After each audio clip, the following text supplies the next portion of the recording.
Mesdames et messieurs, bonsoir, soyez les bienvenus pour cette nouvelle édition de votre journal de 22 heures au sommaire de l'actualité. À la une dans l'actualité nationale, le chef de l'État a présidé la 14e séance du Conseil des ministres.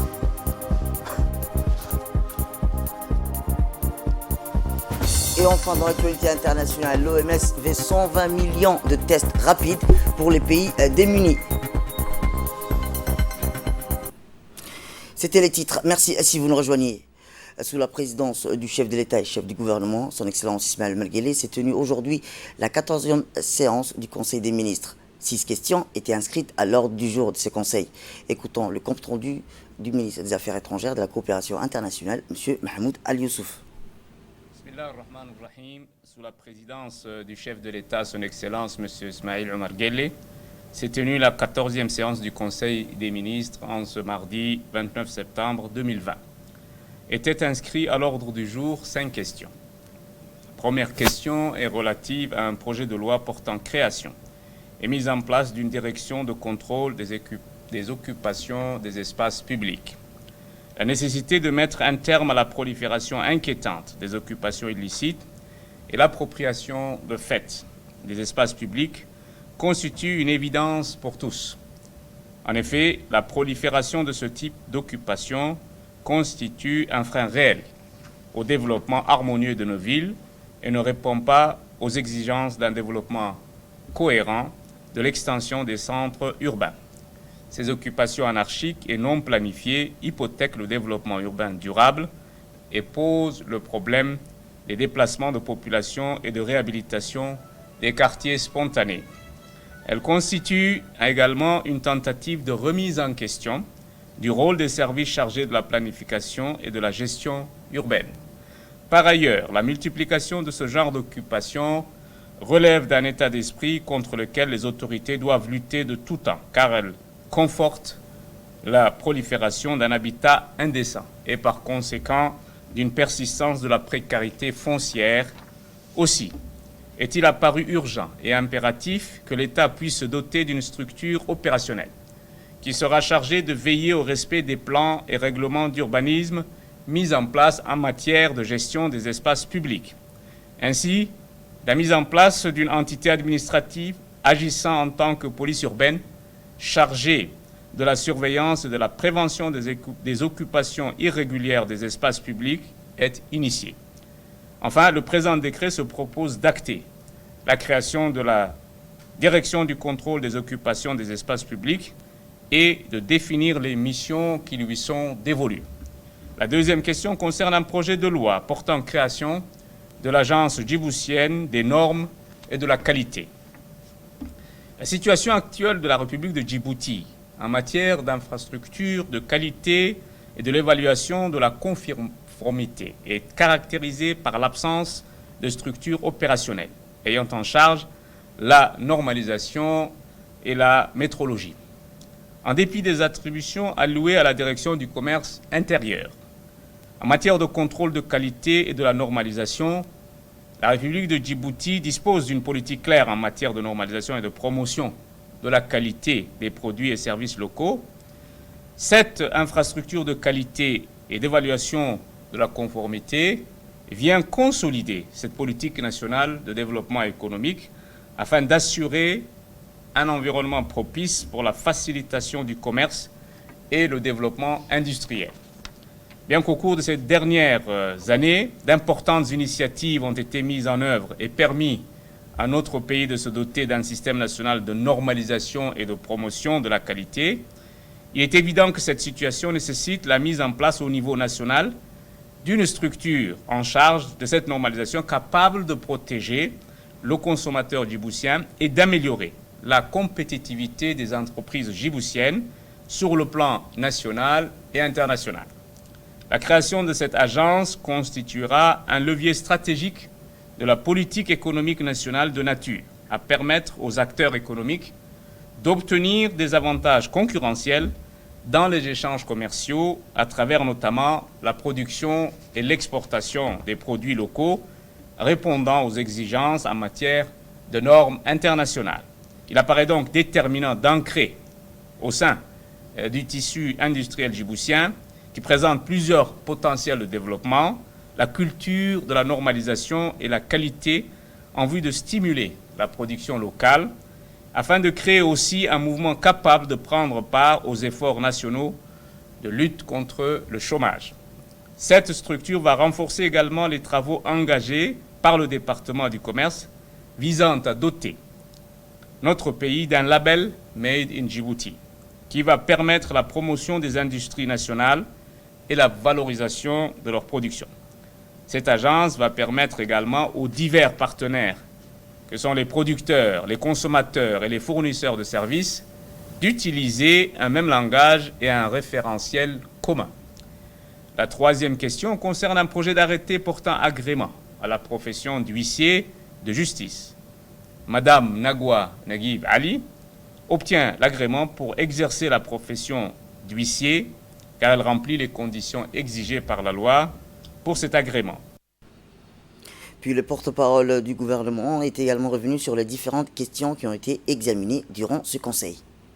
La quatrième question est relative à un projet d'arrêté portant conditions, modalités d'octroi, de suspension et de retrait de l'agrément d'exercice de l'audit énergétique.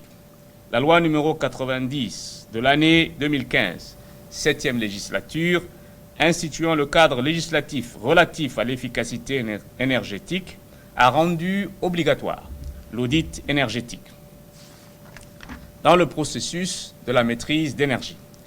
Tous les établissements publics et privés, quelle que soit leur nature juridique ou leur activité, sont assujettis à cet audit.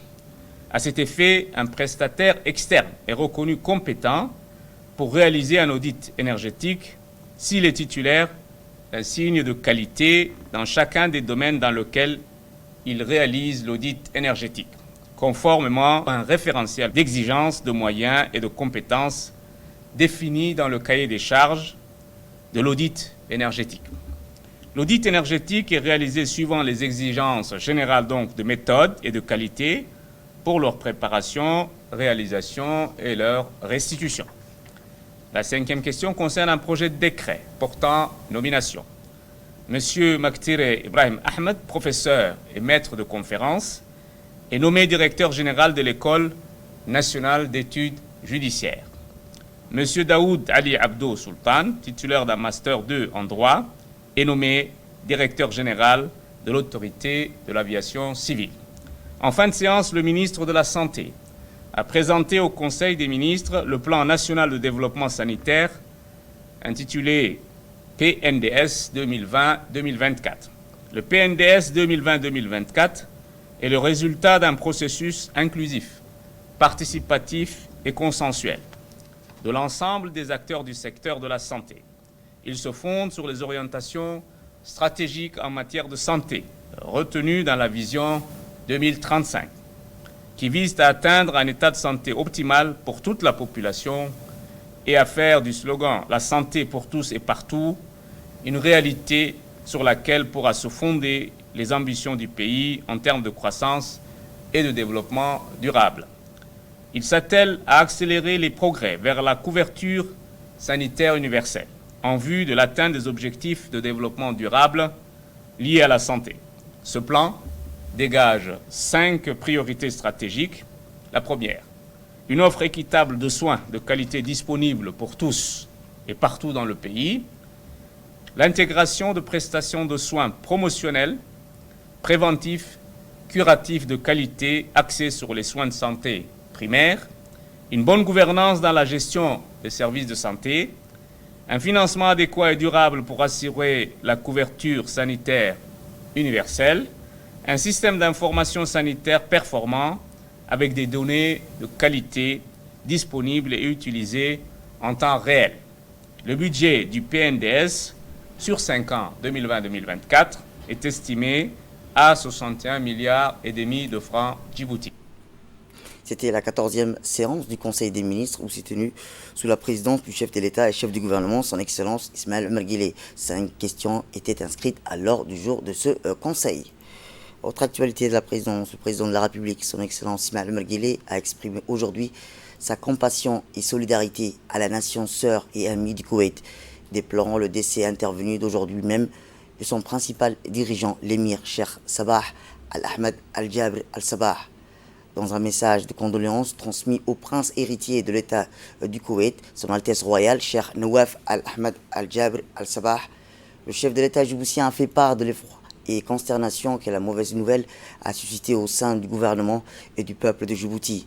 La nation djiboutienne partage d'autant plus aujourd'hui le fardeau du deuil avec le peuple frère koweïtien que l'émir Sabah Al-Ahmed Al-Jabr Al-Sabah a singulièrement marqué de son empreinte personnelle l'œuvre réussie de fraternité, de solidarité et de coopération entre nos deux pays et nos deux peuples, et c'est de notre accession à la souveraineté nationale, a écrit le président de la République.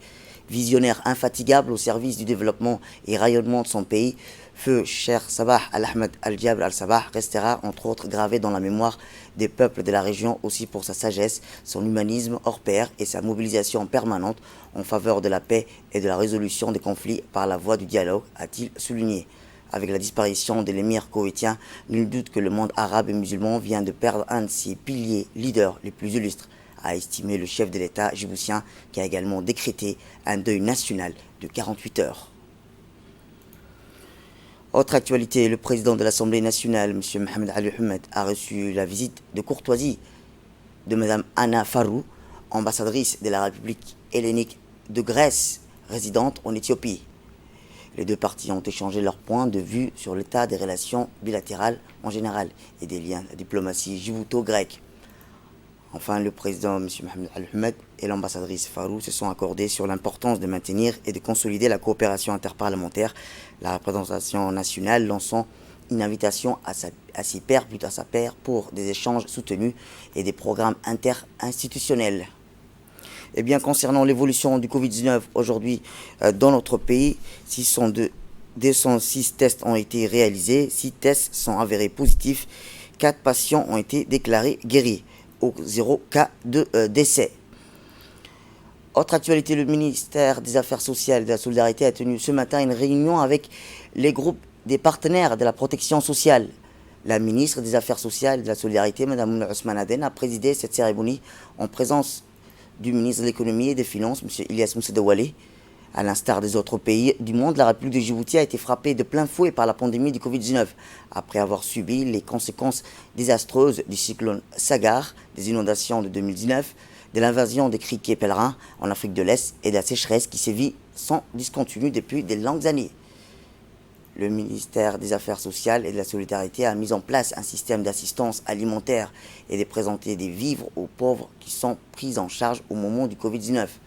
Presque 76 000 familles ont profité des coupons alimentaires au niveau de la République de Djibouti et presque 12 000 familles ont eu droit à 30 000 francs en espèces pour subvenir au mieux à leurs besoins dans les mois du confinement.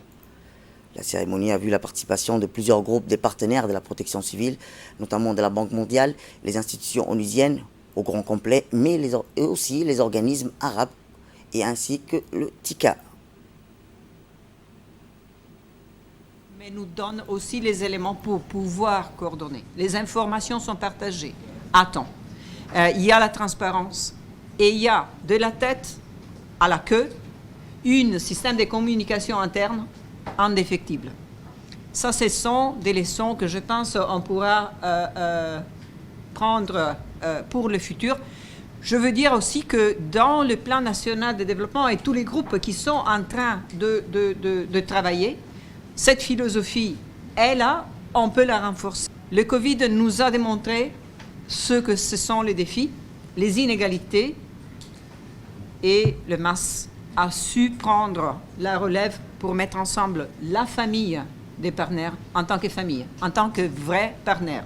Parce que la Covid nous donne la possibilité de bâtir, build back better, bâtir à mieux.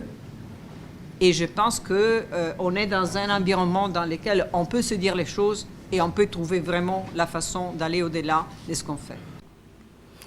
Pour sa part, le secrétaire général par intérim du ministère des Affaires étrangères, M. Yassine Hussein Bouala, a exprimé ses satisfactions et a félicité par la même occasion l'ensemble du personnel du ministère des Affaires sociales pour leur engagement et leur dévouement à être aux côtés du plus grand nombre de la population au moment opportun. L'objectif à l'époque était d'impulser des débats constructifs autour des priorités nationales et des développements définis dans la vision 2035 et de la coordination de l'aide pour la mise en œuvre du programme national de développement. Il était attendu de ces cadres de dialogue la facilitation de la mobilisation, de la coordination et de l'utilisation efficace de l'aide extérieure au profit d'une croissance durable et inclusive dont les axes directeurs étaient définis dans la SCAP.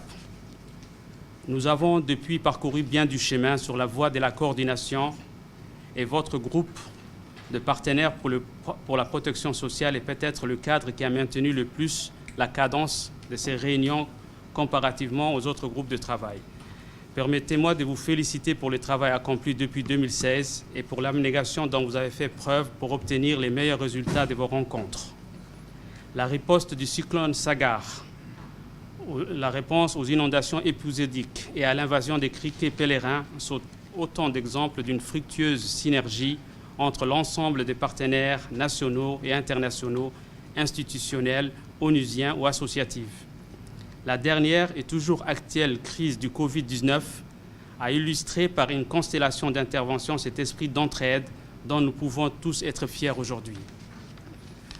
Mesdames et messieurs, dès l'apparition du Covid-19 dans notre pays, les pouvoirs publics djiboutiens se sont accourus à multiplier les mesures dans l'objectif de contenir la propagation de l'épidémie, d'en limiter la gravité aussi bien au niveau des ménages qu'au niveau des entreprises ou de certains secteurs économiques dans leur globalité. La cartographie établie par l'OCDE nous renseigne sur les mesures prises par les pays pour contenir la propagation du virus, aider les populations vulnérables, soutenir les entités économiques à surmonter les effets de la crise et entrevoir les pistes pour les surmonter. La fiche consacrée à Djibouti paraît assez fournie, comportant des mesures relatives au confinement sous ces différentes manifestations, mise en quarantaine, interdiction et restriction des voyages, fermeture des frontières, fermeture des écoles et universités, annulation des effets culturels et sportifs, fermeture des lieux publics et des unités de production, ainsi que de mesures relatives aux politiques fiscales et monétaires, aides, subventions, exonérations, changement des horaires du travail, etc., ainsi que d'autres politiques structurelles. Une panoplie de mesures multidimensionnelles impliquant une diversité d'acteurs et institutions, parmi lesquels figurent justement en bonne place tous nos partenaires étrangers ici présents à Djibouti ou ailleurs.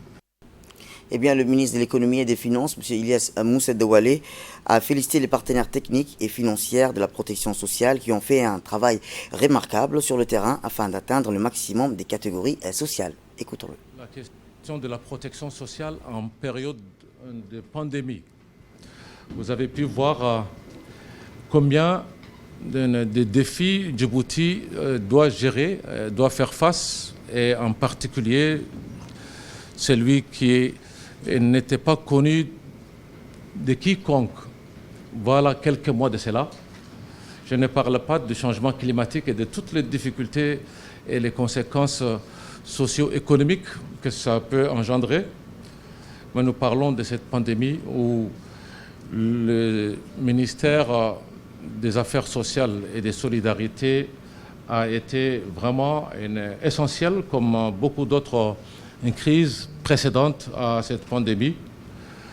Nous avons pu aller vers la population à travers un fichier qu'on intitule registre social, qui va, je suis sûr, dans les mois, dans les années à venir, encore améliorer pour que nous puissions couvrir l'ensemble du territoire et de la population vulnérable de Djibouti, mais qui nous a vraiment permis de faire face à cette crise du Covid-19 à travers la distribution des vivres, mais également des cash transferts, sans oublier toutes les activités conduites par le ministère des Affaires sociales avec des résultats probants. Et c'est pour cela que d'ailleurs nous voyons de plus en plus de partenaires intéressés à mettre un peu plus de ressources et à travailler avec ce qu'on appelle communément les masses. Pour sa part, la ministre des Affaires sociales et de la Solidarité, Mme Ousmane Aden, a salué dans cette réunion de travail le travail louable et acharné qu'ont mené les 150 personnels du terrain qui ont pu atteindre presque 76 000 familles en distribuant des coupons alimentaires. La ministre a reconnu et félicite par la même occasion les actions des partenaires techniques et financières, en particulier la Banque mondiale qui a fait preuve de rapidité tout en facilitant les octrois des fonds nécessaires pour les accomplissements de ces activités. Je profite de l'occasion pour présenter mes salutations, mes félicitations à toutes les personnes qui ont travaillé de près ou de loin avec le ministère des Affaires sociales pour donc apporter sa réponse à cette crise sanitaire qui s'est produite à Djibouti durant les 4 derniers mois. Je tiens également à féliciter tous les travailleurs, que ce soit au niveau du ministère, mais également l'ensemble des départements et l'ensemble des organisations qui ont donné les efforts, leur temps, pour pouvoir être présents dans cette période très difficile et très compliquée pour le pays. Je tenais également à féliciter l'ensemble des membres du gouvernement et surtout de la politique de son Excellence Ismaïl Omar Guelleh, qui a pris les dispositions les plus adaptées et les meilleures en temps et en heure voulu pour pouvoir stopper la propagation ou bien atténuer l'atteinte de cette pandémie à nos concitoyens. Cette rencontre nous permet de faire le point ou bien de faire un feedback à nos différents partenaires sur la réponse apportée à la crise du Covid-19, parce que je pense que nous avons pu vivre en grandeur nature les réponses et tester nos capacités qu'on peut apporter en cas de crise, que ce soit une crise sanitaire, mais également d'autres crises qui peuvent être liées au changement climatique ou autres. Ça nous a permis aussi également de pouvoir faire des analyses sur nos stratégies ou nos capacités de riposte, et ça nous permet également de pouvoir orienter nos actions derrière pour qu'on soit plus efficace et plus efficient dans les appuis qu'on doit apporter.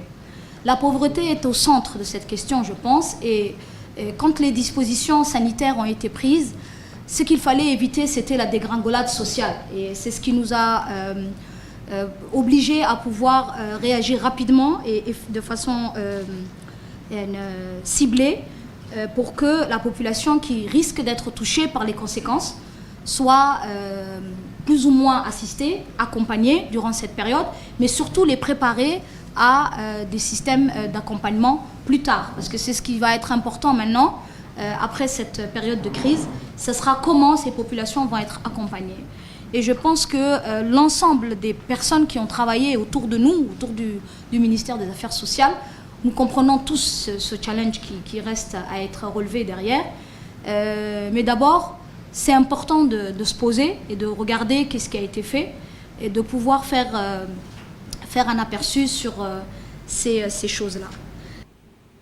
Autre actualité dans ce 22h, c'est aussi le ministre de l'Énergie en charge des ressources naturelles, M. Younis Ali Guédi, qui a reçu hier dans son cabinet l'ambassadeur du Japon, Koji Onitani, en République de Djibouti.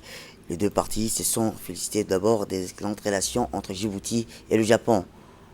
À cette occasion, ils n'ont pas manqué de souligner les nombreux succès de la coopération Japon-Djibouti et a également donné un aperçu de l'impact négatif des dernières nouvelles sur la pandémie du Covid-19 en soulignant la nécessité de consolider les éléments d'intervention fournis, notamment par la République du Djibouti, dont la campagne, bien que figurant parmi les meilleures du monde, doit être constamment en alerte.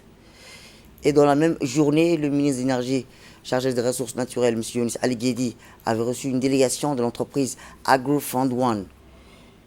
Cette cérémonie a vu la participation du ministre de l'Agriculture, de l'Eau, de la Pêche, de l'Élevage et des Ressources halieutiques, M. Mohamed Ahmed Awale, du directeur de l'EDD, M. Jam Ali Guelleh, du directeur de l'énergie, Gouled Mohamed.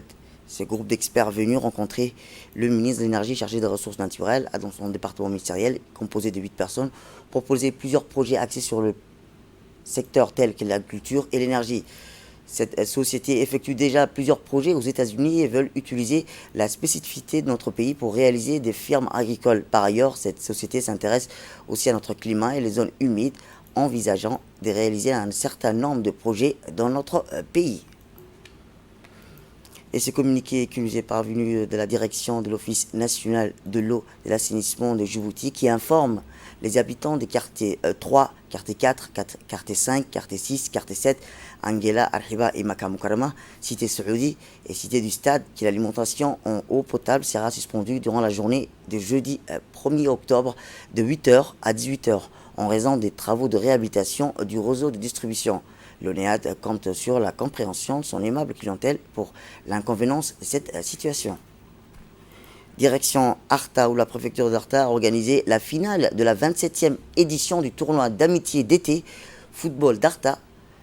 Le coup d'envoi de cette cérémonie de clôture haute en couleur a été donné par le secrétaire d'État à la jeunesse et au sport, Hassan Mohamed Kamil, en présence du ministre de l'Énergie, Younis Ali Guedi, du préfet de la région, Mohamed Cheikh Hassan, du député Omar Waberi, du vice-président de la Fédération djiboutienne de football, Ahmed Yassine, et du colonel Rar Ibrahim Ali. Ces légendaires championnats estivales avaient mis en lice 9 équipes et se déroulent chaque été depuis 1986. Historique, les footballeurs les plus redoutés du pays, ceux d'antan et d'aujourd'hui, ont brillé dans ce tournoi de football d'Arta. Ces derniers s'incrustent dans la feuille de route du secrétaire d'État à la jeunesse et au sport pour sa politique de développement du sport dans les régions de l'intérieur, notamment le football. Cette finale de cette 27e édition du tournoi de football d'été opposait le club d'Arta A face à l'équipe RAR 1 devant un public immense. Le duel a débuté très fort avec une franche pression de la part des militaires qui tombaient toutefois par un excellent gardien d'Arta. Au terrain, les deux finalistes ont livré une bataille acharnée avec des offensifs et contre-offensifs de la part d'autres. Les deux équipes ont mis en valeur leur science du jeu. Deux blocs se sont opposés, laissant des espaces aux attaquants pour s'exprimer. Le score n'a pas bougé, la partie s'est fermée peu à peu. Et la séance des tirs au but approchait, d'où le coup de filet final a retenti sur 0-0, place au tir au but. Outillé en matière de matériel, en matière de rénovation et réhabilitation des terrains, mais aussi à encadrer et à transmettre aux fédérations concernées les jeunes qui se sont manifestés lors de ce tournoi. Donc c'est le dernier tournoi qui a été lancé pendant la période d'été et aujourd'hui nous sommes en train de récolter le fruit de ce tournoi qui a duré pendant un mois. Et nous avons énormément assisté la région d'Arta et aussi les autres régions dans le cadre de la décentralisation du sport. Donc je remercie aussi l'équipe de la Fédération djiboutienne de football qui se sont déplacés en grand nombre. Et je dis encore une fois bravo à la préfecture d'Arta et au comité d'organisation de cette région. Environnement, cette fois-ci, le ministère de l'Urbanisme, de l'Environnement et du Tourisme a organisé aujourd'hui au Palais du Peuple une cérémonie d'ouverture de l'atelier d'information, sensibilisation sur le projet d'évaluation des besoins technologiques pour le changement climatique.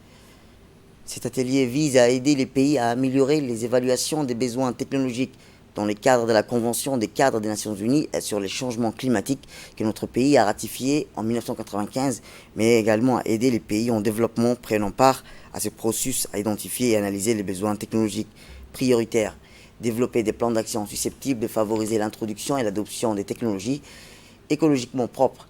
Cet atelier a vu la participation du secrétaire général du ministère de l'Environnement et des responsables du ministère ainsi que les parties prenantes des différents départements ministériels. La République de Djibouti sont particulièrement vulnérables aux conséquences dramatiques des changements climatiques. C'est dans l'optique d'atténuer ces effets, mais aussi d'aider les populations à y faire face, que la communauté internationale a pris ce problème à bras le corps et a mis en place un certain nombre d'instruments juridiques. Dès l'adoption de la Convention cadre des Nations Unies sur le changement climatique en 1992, les parties signataires de cette convention ont reconnu l'importance du transfert des technologies comme moyen de réduction des émissions de gaz à effet de serre et d'atténuation des impacts du changement climatique. À côté du mécanisme financier, le mécanisme de transfert de technologie joue un rôle déterminant dans la réponse mondiale contre le changement climatique. Cet atelier a pour objectif de sensibiliser les acteurs clés à mieux comprendre le contenu du projet et ses différentes phases, mais aussi d'informer les parties prenantes sur l'importance du processus d'évaluation des besoins technologiques pour le développement durable de notre pays. Direction le Sud, où l'IGAD, en collaboration avec le ministère de la Santé, a tenu à Ali Sebi un atelier de transfrontalière de renforcement du système de suivi et évaluation du secteur de la santé, la lutte contre la tuberculose. Le but de cet atelier de 2 jours était de développer les compétences relatives au diagnostic des patients tuberculeux, comprendre les pratiques liées au diagnostic et la prise en charge des patients dans les populations mobiles, migrants et transfrontalières, Djibouti, Éthiopie ou Somaliland. Cette cérémonie a vu la participation du préfet de la région, M. Moussa Ademigene, du directeur général de l'hôpital d'Ali Sebiye, Dr Ahmed Absiye, d'Ali Sebiye, Mohamed Sougue Aynan, Dr Ahmed Hassan, chargé des affaires sociales, santé ligade et les personnels médicaux transfrontaliers d'Ali Sabir, Galafi, Dikil, Loyada et Somaliland. Nous revenons au nord cette fois-ci, où une délégation conduite par Arnaud Guillou, ambassadeur de France à Djibouti, s'est déplacée à Obok. À leur arrivée à la préfecture, la délégation a été accueillie par le préfet Abdulmalik Mohamed Banoïta et le président du conseil régional de Obok, Mohamed Ismaël. La délégation avec à sa tête Arnaud Guillou était composée du président directeur général de la BCIMR et du représentant du ministère de la Culture et des Biens WARF, en entretien à la préfecture avec le préfet de la région pour une prise de contact. En pris part à la réunion, les forces de sécurité et de défense ainsi que les deux sous-préfets fraîchement nommés. Par la suite, la délégation s'est rendue chez le président du conseil régional pour une visite de courtoisie.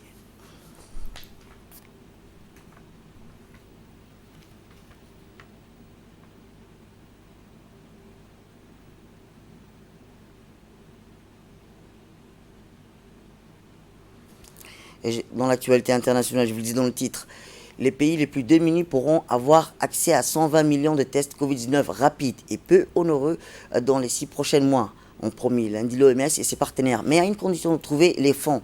Ces tests rapides antigéniques donnent des résultats approximativement à 15 à 30 minutes plutôt que plusieurs heures, voire plusieurs jours, à un prix moins élevé, avec de l'équipement moins sophistiqué, a souligné le patron de l'OMS. Le retard en matière de tests, outil indispensable pour maîtriser la pandémie et éviter le confinement pendant de longues semaines, et considérablement là où les pays riches réalisent en moyenne 292 tests par 100 000 habitants. Et enfin, dans l'actualité internationale, une réunion d'urgence à huis clos des conseils de sécurité à l'ONU sur Ngorongoro-Karabat s'écoule depuis ce week-end par des violences meurtrières et attendue mardi à la demande des pays européens comme l'Allemagne ou la France sont à l'origine de cette initiative. Mais d'autres membres européens comme l'Estonie, la Belgique, le Royaume-Uni la soutiennent. Survenue en pleine assemblée générale de l'ONU, la flambée des violences meurtrières dans la région séparatiste de Nagorno-Karabakh, soutenue par Erevan, fait craindre une guerre d'envergure entre l'Azerbaïdjan et l'Arménie dans le Caucase du Sud. C'est la fin de cette édition. Merci à vous de nous avoir suivis. Restez avec nous pour la suite de nos programmes télévisés.